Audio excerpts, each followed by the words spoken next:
मंडी बहाउद्दीन में हुई चोरी की अनोखी वारदात। नामालूम चोर बाराती बनकर कीमती आईफोन मोबाइल, नकदी कैश चुरा कर चलते बने। चोरों की तस्वीर और वीडियो कैमरे में महफूज।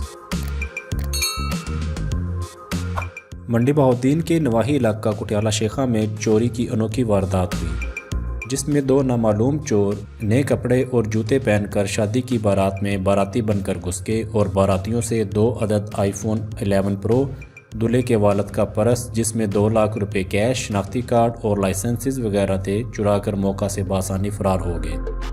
दोनों चोरों की तस्वीर और वीडियो कैमरे में महफूज हो गई।